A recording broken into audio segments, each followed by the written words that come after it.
10 Stoic Lessons to Master Your Emotions and Stay Unbothered by Anyone. What if I told you that no one can control your emotions unless you let them? Have you ever experienced a moment when someone's words or actions completely ruined your day? Maybe it was a thoughtless comment, an unexpected inconvenience, or someone cutting you off in traffic. That frustration, that anger. It's powerful, isn't it?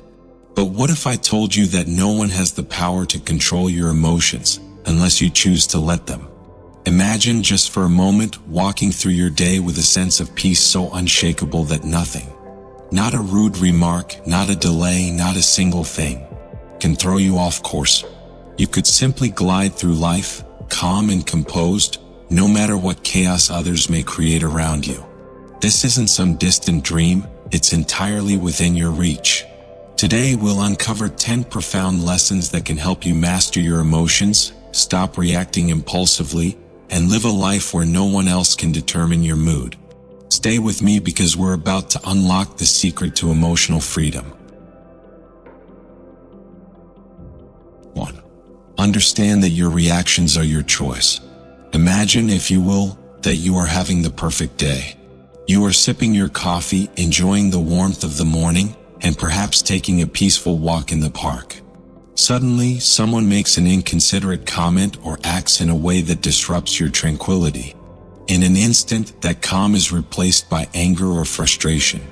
You might think to yourself, why did they ruin my day?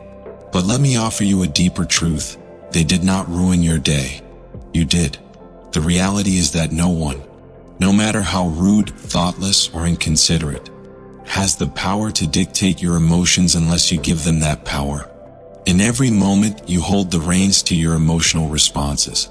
The world around you can be chaotic, but you can choose whether to let that chaos disturb your peace.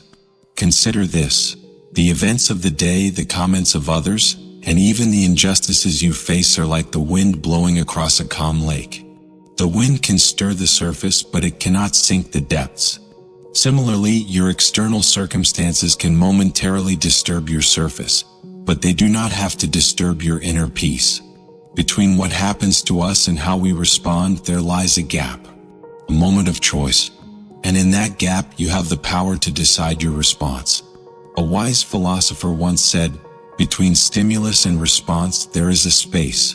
In that space lies our power to choose our response, and in our response lies our growth and freedom."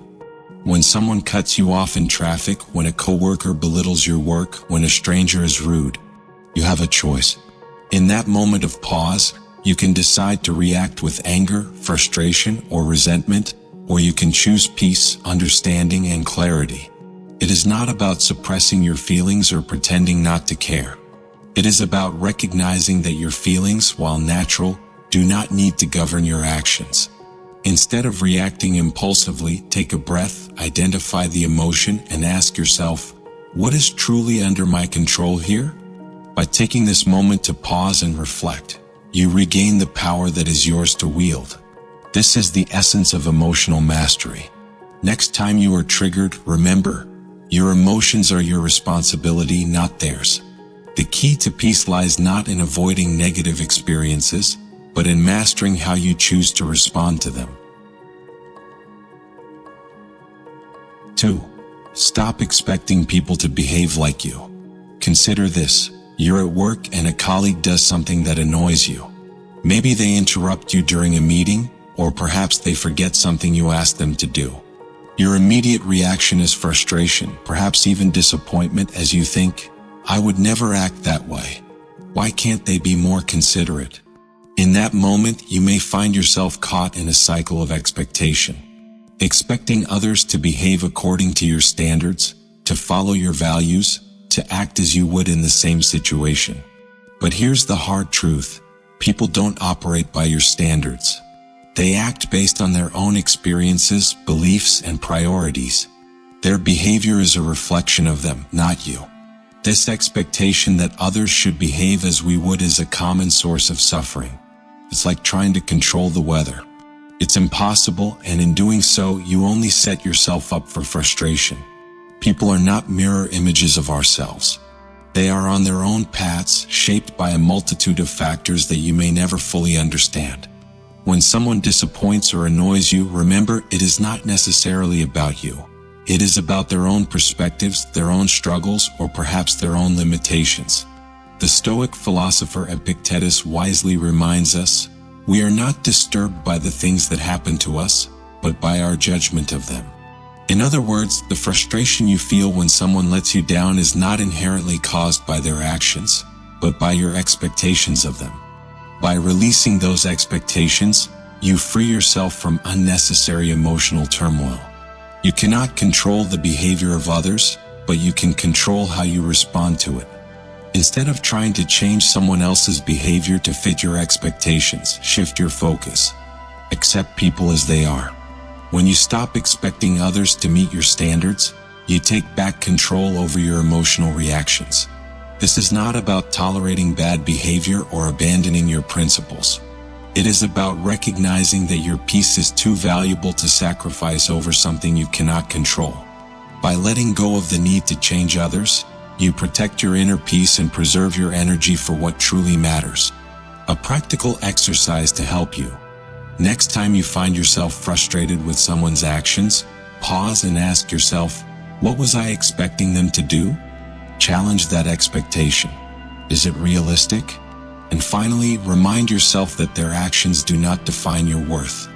Their behavior is a reflection of their own journey, not a commentary on your value. 3. Let go of the need to always be right. Think back to the last time you found yourself in a heated argument. Perhaps it was over something trivial like a minor disagreement about the best route to take, or something more significant like a disagreement with a close friend or partner.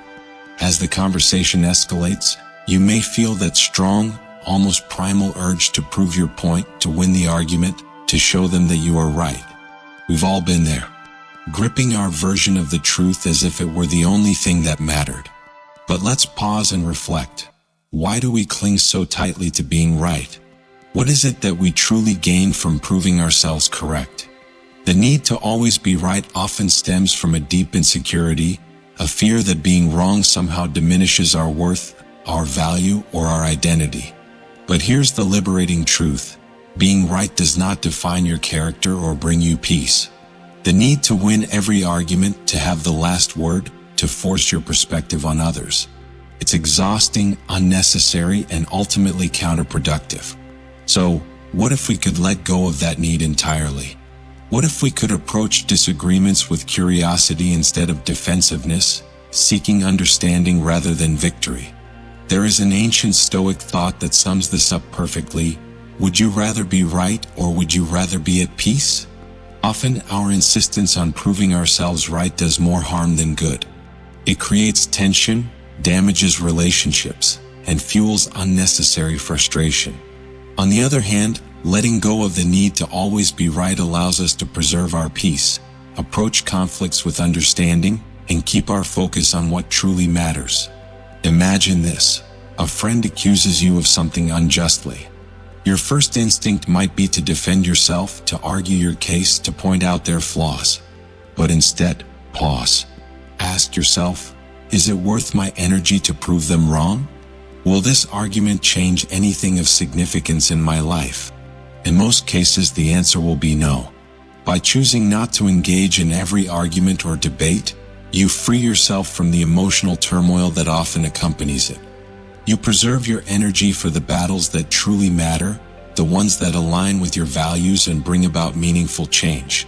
It is not about abandoning your principles or silencing your voice. It's about recognizing that not every disagreement needs to end in a victory for your perspective. Sometimes the greatest strength is knowing when to step back, when to allow others their point of view, and when to focus on maintaining inner peace rather than winning a fleeting battle. Here's a simple way to start practicing this mindset. Pause before responding. When you feel the urge to argue or prove your point, take a deep breath and reflect on whether it's worth your energy. Seek understanding. Instead of immediately defending yourself, ask questions and listen to the other person's perspective. Pick your battles. Save your energy for disagreements that truly matter. those that align with your core values and affect significant outcomes. By letting go of the need to always be right, you not only preserve your peace, but you also become more open to growth and understanding. You realize that your value isn't tied to winning debates or proving your intelligence. It's in how you carry yourself, how you protect your energy, and how you maintain your inner peace. Next time you feel the urge to argue, pause and ask yourself, would being right make me happy, or would peace be a greater reward? In that moment, you'll experience the true power of letting go. Stop letting others' words define your worth. Imagine this. You're excitedly sharing an idea that you've been working on, something you are truly passionate about. You speak with confidence, eager to see how others might respond. But then, someone interrupts you with a dismissive comment, perhaps even a harsh criticism. In an instant, the energy you felt is drained and self-doubt creeps in. Why does this happen? Why do the words of others, especially when unkind, have such a deep impact on how we see ourselves? The truth is, we often let others' words define our sense of self-worth. We hand them the power to determine our value, to make us feel good or bad about ourselves. But let me offer you a Stoic perspective. Your worth is not tied to anyone else's opinion of you. It is intrinsic. No external validation or critique can diminish who you truly are unless you allow it. The opinions of others reflect their worldview, their biases, their experiences, not your essence. Consider the wisdom of Marcus Aurelius, who wrote, "It never ceases to amaze me. We all love ourselves more than other people, but care more about their opinions than our own." His words remind us that we have a tendency to prioritize others' judgments over our own self-assessment, and in doing so, we allow their words to dictate our emotional state. The moment you seek validation from others, you surrender your peace and emotional freedom. Your worth becomes hostage to the whims of the outside world. Imagine this scenario. You receive harsh criticism from a colleague about your work. Your instinct might be to defend yourself, to feel disheartened, or even to try to prove them wrong. But what if, instead of reacting impulsively, you paused? What if, in that moment, you reminded yourself, their words reflect their perspective, not my value? By detaching your self-worth from their opinion, you protect your peace and maintain your focus on what truly matters, your growth and progress. This isn't about ignoring constructive feedback or dismissing others entirely. It's about filtering out what doesn't serve you. Not all criticism is created equal. While constructive criticism can help you grow, unwarranted negativity should be discarded. Marcus Aurelius also reminds us, when you are distressed by any external thing, it is not the thing itself that disturbs you, but your own judgment about it. This means that it is not the criticism itself that should bother you, but your judgment of it. When you stop giving weight to criticism that isn't valuable or constructive, you regain control of your emotional state. Here's how to stop letting others' words define your worth. Pause before reacting. When someone's words sting, take a deep breath. This pause allows you to choose how you want to respond. Separate fact from opinion. Ask yourself, is there truth in what they're saying, or is it simply their perspective? Reaffirm your worth. Remind yourself that your value isn't tied to the approval of others. You are worthy simply because you exist, and no one else's opinion can take that away. By practicing this mindset, you free yourself from the emotional weight of others' judgments. You begin to live authentically, knowing that your worth is intrinsic, and that it's not dependent on the fleeting opinions of those around you. When you let go of the need for validation, you take back control of your emotions and protect your peace. The next time someone's words threaten your confidence, pause and remind yourself, I choose my worth. In doing so, you reclaim your power and protect your peace. 5. Protect your energy by setting boundaries. Picture this. A friend calls you in the middle of your busy day, asking for help with something they could probably handle on their own. Or perhaps a colleague assigns you a last-minute task, assuming that you'll say yes without question. You feel the weight of obligation, yet also the frustration of knowing that this request will disrupt your carefully planned day. In that moment, you may struggle with the thought, how can I say no without feeling guilty? The truth is, protecting your peace requires setting clear boundaries. Without boundaries, you allow others to dictate your time, your energy, and ultimately your emotional well-being. This isn't selfish, it's essential. Think of it like maintaining the walls of a fortress. Without them, you become vulnerable to external forces that drain your resources. Boundaries are the gates through which you control what enters your life and how much of yourself you are willing to give. There's a Stoic principle that says, you can't pour from an empty cup. If you are constantly giving without regard for your own needs, you will eventually burn out, feel resentful, and lose connection with your own priorities. Boundaries are not about shutting others out or becoming cold. They are about self-respect and ensuring that your own emotional and physical resources are not depleted by the demands of others. Imagine a scenario. You've always been the person others turn to for advice, often late into the night, or you're the go-to colleague for extra work because you're always willing to help. But deep down, you know that this is draining you, that it's taking a toll on your own mental and emotional health. Instead of silently resenting others for overstepping, you can set a boundary that preserves your peace and well-being without damaging the relationship.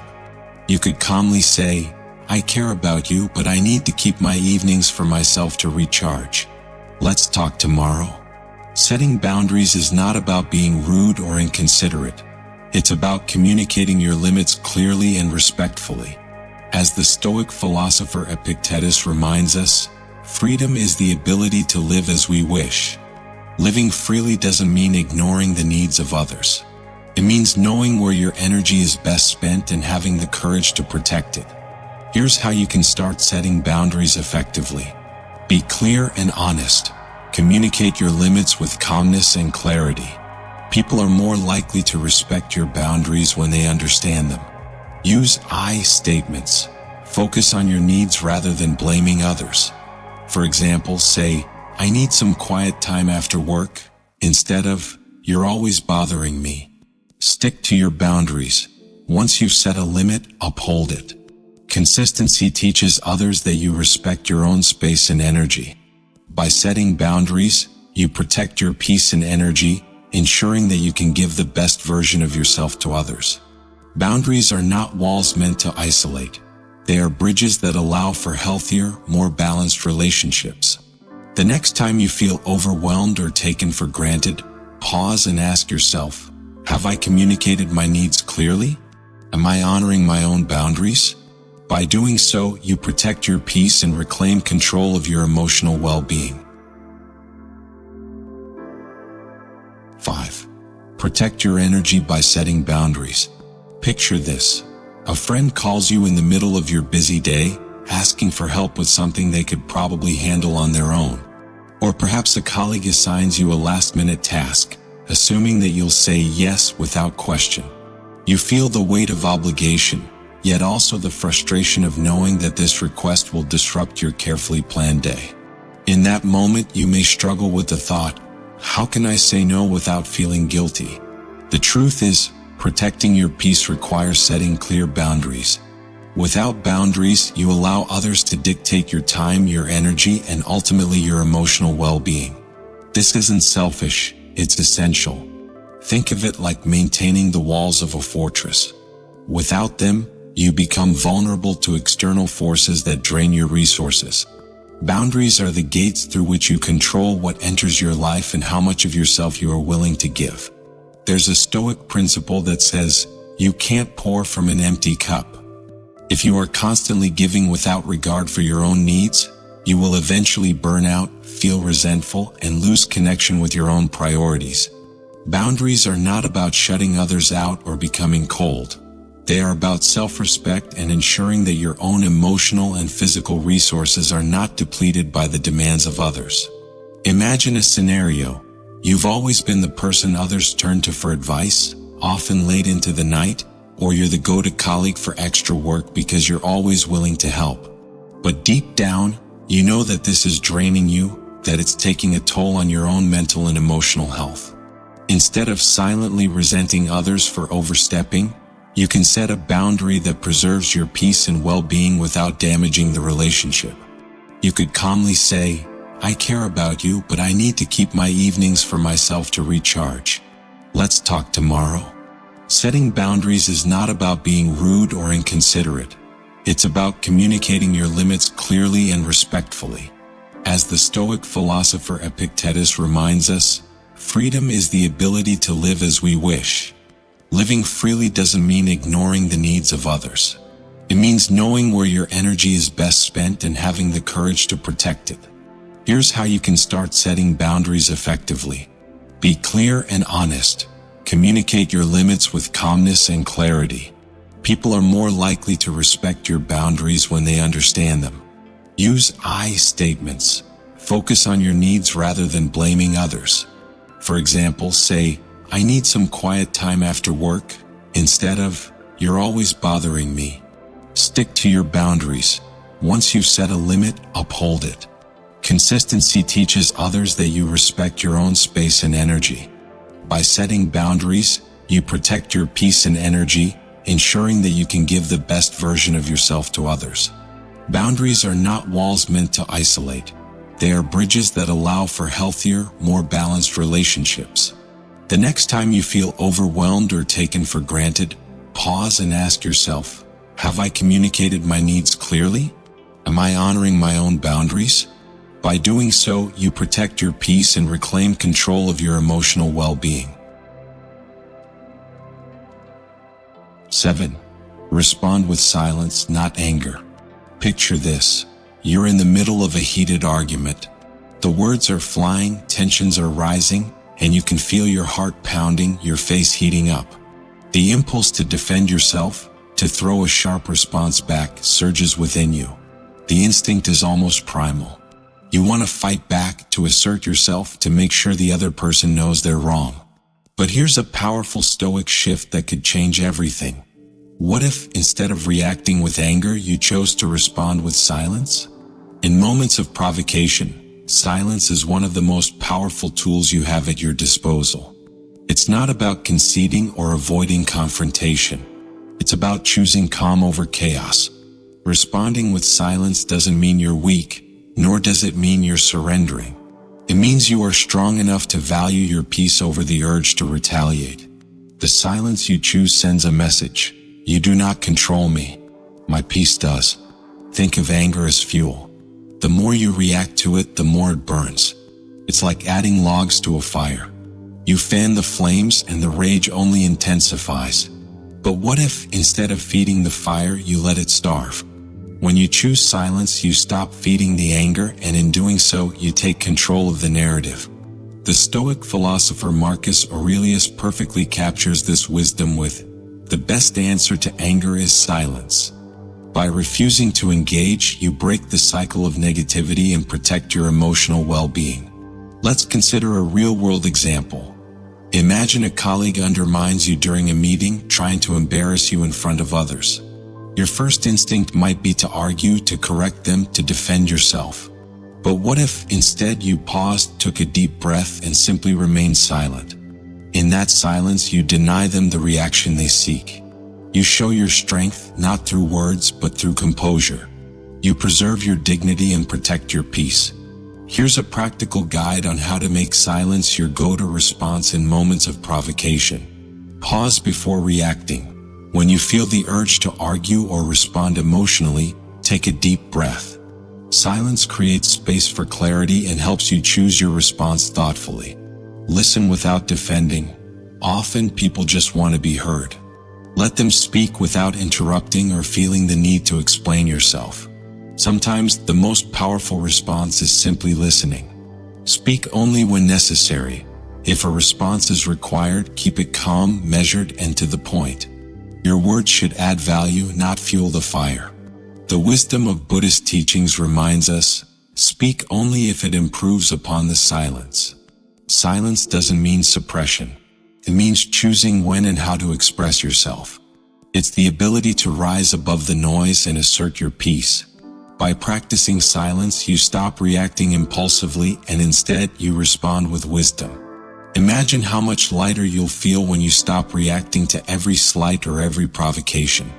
Anger dissipates in silence. Regret doesn't linger. The next time someone tries to provoke you, ask yourself, will responding add value or will it escalate the situation? By choosing silence, you reclaim your peace and control the narrative, demonstrating that you are the master of your emotions. Not the circumstances, not the people, but you. Practice gratitude to dissolve anger. Imagine this.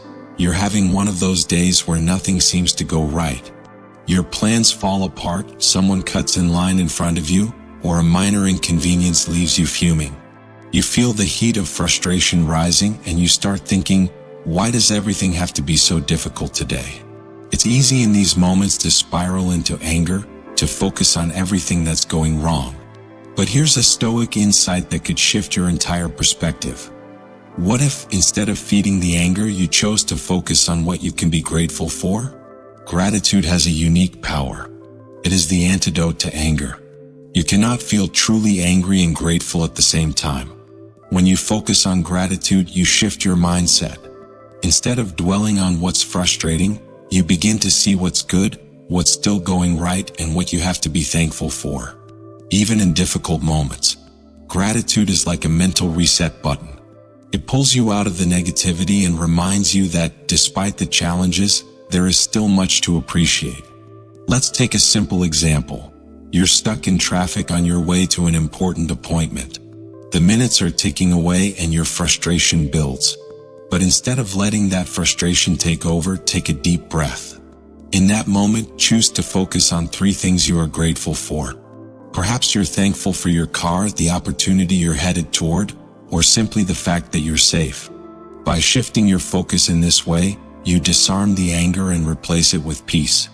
The Stoic philosopher Cicero once said, "Gratitude is not only the greatest of virtues but the parent of all others."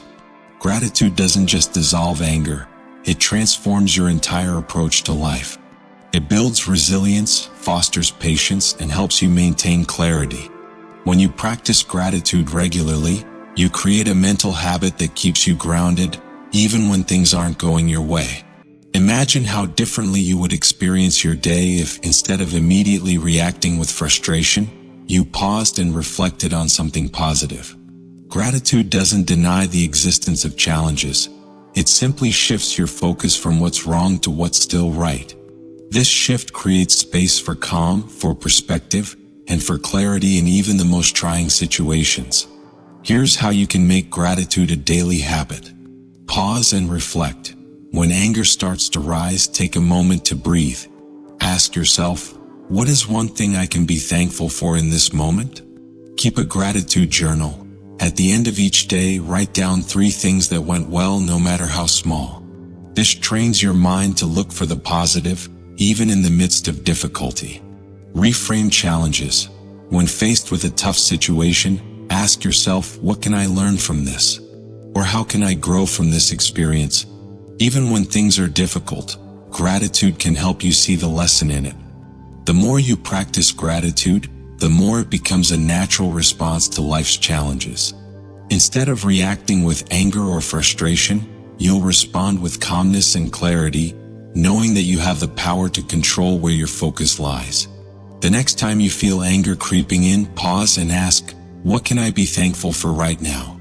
By doing so, you'll dissolve the anger and find a sense of peace, no matter what life throws your way. 9. Reframe criticism as a tool for growth. Imagine this. You've just shared an idea you're truly proud of. Perhaps at work, with friends, or even on a public platform. And someone immediately shoots it down with harsh criticism. Your heart sinks. The sting is real, and the instinct to defend yourself or retreat into frustration rises up. But here's where the true power lies. What if, instead of seeing criticism as a personal attack, you saw it as a gift, a tool for growth? The truth is, we all face criticism. It's inevitable. And while it's natural to feel defensive when someone criticizes our efforts, the Stoic approach challenges us to reframe that criticism. not as an insult but as an opportunity. Every piece of criticism, even when it feels harsh or unfair, contains something valuable. It may expose blind spots, challenge our thinking, or push us to improve. When you shift your perspective and start seeing criticism as a chance to grow, you regain control over your emotional response and transform a potential setback into a stepping stone. Here's the Stoic wisdom. Criticism, like rain, should be gentle enough to nourish growth without destroying roots. In other words, constructive feedback can help you develop, but it only works if you allow it to. What would happen if, instead of reacting with anger or defensiveness, you chose to pause, reflect, and ask yourself, is there truth in this criticism? How can I learn from it? Let's take a real-world example. Imagine you're preparing for a big presentation, and a colleague points out several flaws in your slides or delivery. Your first impulse might be to feel hurt, perhaps even to argue back, but take a step back. Ask yourself, is this feedback about me personally, or is it about my work? More importantly, what can I learn from this? Even poorly delivered criticism can contain valuable insights. When you choose to learn from it, you neutralize the sting and use it to better yourself. In fact, the Stoic philosopher Epictetus reminds us, it is not what happens to you but how you react to it that matters. How we respond to criticism determines its impact. If we allow ourselves to become defensive or upset, we lose the chance to learn. But if we step back, reflect, and embrace the opportunity for growth, criticism becomes a tool that sharpens us. Here's how you can start reframing criticism to fuel your growth. Pause before reacting. When faced with criticism, take a moment to breathe. This brief pause gives you the space to consider the feedback calmly. Evaluate the source. Who is giving the feedback? Do they have your best interests in mind? Consider whether their perspective is informed or if it's based on limited knowledge. Find the lesson. Even poorly delivered criticism can hold valuable lessons. Ask yourself, how can I use this to improve? Look for the areas where you can grow and leave behind the parts that don't serve you. When you approach criticism with this mindset, you transform it from something that feels like a blow to your ego into a valuable tool for self-improvement. Instead of feeling defeated or defensive, you'll feel empowered and motivated to get better. The next time criticism comes your way, remember, this is not an attack on me, this is an opportunity for growth. 10. Master the art of letting go. Imagine holding a burning coal in your hand, determined to throw it at someone who's wronged you. As you wait for the perfect moment, the coal continues to burn your hand, getting hotter and more painful by the second. This is exactly what happens when we hold on to anger, grudges, or past hurts. We carry the emotional weight of those wrongs, but we're the ones who suffer. The person who wronged us is often oblivious, while we are consumed by the fire of resentment. True strength lies not in holding on, but in letting go. Letting go doesn't mean forgetting or condoning the wrong that was done to you. It doesn't mean that what happened was okay. What it means is that you refuse to let the past control your present. By holding on to anger or bitterness, you keep yourself tied to that moment, trapped in the emotional pain of something you can no longer change. But by choosing to let go, you free yourself. You release the grip that the past has on your peace, and in doing so, you create space for growth, for joy, and for clarity. The Stoic philosopher Marcus Aurelius said, "Do not be disturbed by what is outside your power." Holding on to resentment or anger is a choice. It's a choice to remain tied to something you cannot change. But when you release those emotions, you reclaim your power. You choose peace over pain, freedom over suffering. Letting go is not about excusing the wrongs that have been done to you. It's about deciding to live for yourself in the present moment, free from the chains of past hurt. Think about a time when someone wronged you. Maybe it was a betrayal, a harsh judgment, or an unkind word. How much time did you spend replaying that moment in your mind? How much emotional energy did you waste imagining confrontations or seeking revenge? The more you hold on to those feelings, the more you allow the past to steal your present peace. Letting go is like releasing a balloon. The longer you hold on, the more it strains your hand. But when you let it go, it floats away light and free. In the same way, when you let go of anger or resentment, you free yourself from emotional burdens and find peace. Here's how to start practicing the art of letting go. Acknowledge your feelings. Don't suppress your emotions. Allow yourself to feel the hurt, the anger, or the disappointment, but don't let those feelings dictate your actions. Reframe the situation. Ask yourself, what can I learn from this experience? How can I grow from this challenge? Even painful situations carry lessons if we are open to them. Focus on the present. Letting go is a choice to live in the here and now. Shift your attention away from the past and toward the possibilities of the present moment. What you can control is how you move forward, not what happened in the past. Letting go is not about being passive or ignoring injustice. It's about choosing where to invest your emotional energy. It's about accepting that life is unpredictable, and while you can't control every outcome, you can control your response. True freedom comes when you stop holding on to what weighs you down. So, the next time you find yourself clinging to anger, resentment, or regret, pause and ask, is this worth my peace? What would my life look like if I let this go? The answer will guide you toward emotional freedom. By mastering the art of letting go, you unlock a life of peace, clarity, and strength. The lighter you feel, the stronger you become. If you found value in these Stoic lessons and feel inspired to take control of your emotions, start applying them in your daily life. Remember, peace is something you create, not something you find.